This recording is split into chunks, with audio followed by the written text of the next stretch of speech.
Go, Finny. Hi, Finny, kicking leaves. Yay, that looks like so much fun. Yay.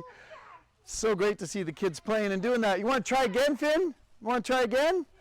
Go back, Finny. Yay, Finny. But you got it. You can't go too far because you don't want to get over behind that tree because that's danger, right? That's good. All right, one more time, Finny. Go, go, go. Yay. Hey, Head Coach Tom Preston here. I hope you enjoy meeting my grandson, Finn. Finn's just a little over 2 years old, and he loves playing outside. He loves playing in the leaves.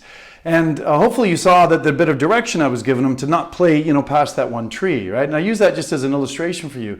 Because in this video, what I want to share with you is the difference between being a dictator and being a leader. And some people think it's a subtlety. I do not. Be the leader, Doc. Do not be the dictator. And people are looking to you for guidance, for direction, and for leadership, just like Finn looks up to his paw, he calls me, for direction and leadership. So let's head back outside, and I will explain to you the difference.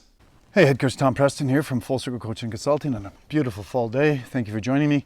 Our mission here at Full Circle is to awaken people to the power of authentic expression and help them realize their fullest potential, both personally and professionally. Short of that, I want to help you be more so you can do more and, of course, have more. What I want to talk to you today is about the difference between being a leader, Doc, and being a dictator. All right, you want to be watching this until the end, because you're going to be revealing this towards the end of this, the distinction. So nobody that I know wants to be a dictator. It's not the kind of happy term that most people think about when they think about how they want to interact with other human beings. But being a leader is an important piece. And this is a byproduct, this video is a byproduct of a conversation I had with a client recently who was really challenged by this piece, this fine line she perceived between being a dictator and being a leader. And so this is how she perceived it, and this may or may not apply to you, but I think it's worthy of following along. She said, I have a hard time giving people recommendations, I have a hard time getting people to follow through with things, I have a hard time with, all kinds of pieces of the puzzle like that. She says, because it makes me feel like a dictator, because they're adults, they should be able to make up their own minds. Now, on the surface, that seems like a rational way to view things, but there's a really important distinction here that I want you to understand. And that distinction is this. These people came to you because they want help. They came to you because they don't know what you know. You're an authority figure. You're someone that has knowledge. You're someone that has an ability to see things that they can't see and explain things that they can't see. That, by definition, for me, is being a leader. Okay? So they came to you, so it's not just like two adults at a cocktail party talking about whether to have, gin or rum. We're talking about people that have come to you because they don't know something that you know, and they want to access the information and the skill sets that you have. That's being a leader. Now, watch the follow-up here, you guys, okay? If any of you have children, and those of you that don't know, I've got 5 kids, okay? 5 girls. And they're all a little older now. They're in their 20s. Matter of fact, one of them is in their 30s. But when they were young, we had this distinction between, leadership and dictatorship. Now, when they're really young, sometimes you had to be a little bit dictatorial because it's like, don't touch the stove. Why? Because I told you so, right? Okay, because, it's hard to rationalize with a 2-year-old terrorist, right? So, but as they got older, it became time to change your language, change your communication style, but they still wanted leadership, they still wanted guidance, they still wanted direction. And so, again, think about this relative to a practice member, a patient, right? They want direction, they want guidance, they want leadership, they want what you know, they want the skill sets you have to help them with the problem that they perceive that they have, right? So again, if you have children, just bridge build from something you already know, which is leading children towards being able to lead people and give them the direction that they need. Now let me give you another piece of the puzzle, another way to build this over relative to using children as an analogy, being a parent as an analogy. As a parent, we had the ability to, what we call soft love our kids, and also the ability to tough love our kids. Soft love is, I've got a great crow over here talking to me. Soft love is really the soft, gushy, lovey stuff, right? The hugs, the kisses, the atta girls, the bedtime stories, that stuff. But the tough love for me was actually a greater act of service, a greater act of love, because tough love was giving them direction, giving them correction, giving them discipline, helping them guide them. And it's very similar, again, an analogy to what you're doing with a practice member. So this particular client had issues too with like follow-up.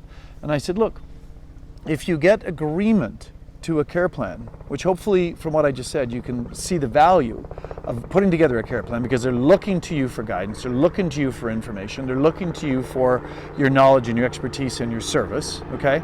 Then from that space, once you put a care plan together, you get an agreement for them to follow through on. And as my great friend and mentor Guy Riekeman taught me years ago, you can't have accountability without agreement. So you got to get agreement to the care plan that's laid out because you are the leader in this dynamic, okay? Once you have that though, you've got to be willing to love them enough, to serve them enough, it might perceive to be tough love them enough to get them to follow through with the care plan. And again, it's really not that tough if you get an agreement in the first place that things like, show up on time, things like if you have to miss an appointment, make it up within 48 hours. If those are the guidelines that you think serve your practice members, then the most loving thing to do is to follow through and hold them accountable. That's leadership. So it might sound something like this. Hey, Mrs. Jones, I see that you missed your appointment yesterday. I understand something must have come up very important for you. I get it, it happens. But again, as we agreed in your care plan report of findings day, we're going to make that up within the next couple of days, okay? 90% of people go, yep, you got it, doc, and away they go. For that 10% of people that it feels a bit awkward or confrontational about, they're like, yeah, well, I had other important things come up, or you're sort of getting that vibe that maybe they want to change their care plan. Here's the simple solution. As a leader, not as a dictator, as a leader, a guider, someone's guiding people. It would sound something like this for me. Say, well, I'm just curious, I know, really important question, Mrs. Smith. Have your values around your health changed at all? Because if your values around your health haven't changed, you came to me for guidance, you came to me for advice, I gave you the advice, we agreed to the care plan, let's get to it. Now, if your values around your health change and you want to make some sort of a new agreement, we can book a particular appointment to do that. But if not, is that the case? And 99.9% of the time, no, that's not the case. My value around my health has changed, that's why I'm here. So great, well then let's get back on track.